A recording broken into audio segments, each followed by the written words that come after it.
Je suis Damien Lejeune, je fais partie du pôle innovation du groupe TF1 et je suis plus particulièrement responsable de la partie développement ou prototypage. Donc c'est tout ce qui est implémentation de nouvelles technologies dans le groupe.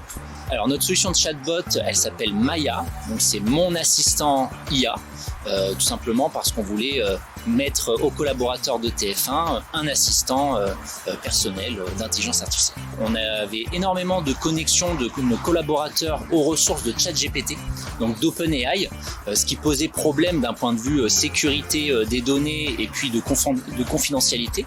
Donc ce qu'on a fait nous, c'est qu'on voulait chercher une alternative à ChatGPT en créant ou en mettant à disposition de nos collaborateurs une solution similaire mais sécurisée.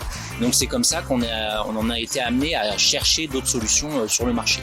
Suite au benchmark qu'on a fait sur les différentes solutions, c'était la solution qui en termes de fonctionnalité avait le plus d'outils, notamment sur tout ce qui est téléchargement de documents, choix des modèles ou tout simplement de pouvoir personnaliser la solution. Donc on a trouvé que c'était vraiment la solution la plus évoluée à l'heure actuelle sur le marché et donc on a choisi celle-là pour mettre à disposition de nos collaborateurs.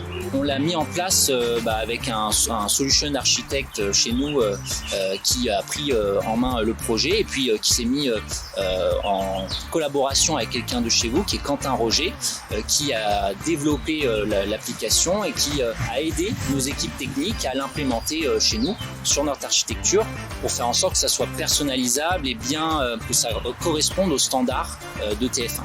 Et bien justement de faire en sorte que les collaborateurs puissent avoir accès à un outil qui ressemble à ChatGPT et de pouvoir poser toutes leurs questions un peu techniques ou simplement avoir un assistant qui leur permet de soit pouvoir trier des documents, chercher des informations spécifiques ou bien faire des recherches en temps réel par rapport à une prise de notes éventuelle ou à des réunions. Enfin, il y a énormément de cas d'usage possibles et c'est ça qui fait la beauté de l'outil.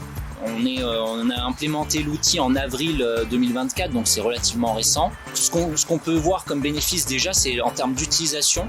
On a entre 100 et 150 utilisateurs par jour, ce qui est quand même beaucoup pour un petit groupe comme TF1. Donc on a une certaine appétence des collaborateurs qui voient des cas d'usage personnels dans leur métier, que ce soit pour les fonctions support, pour la publicité, pour l'info. Chacun a trouvé des cas d'usage pertinents et ce qui fait que la solution est quand même un succès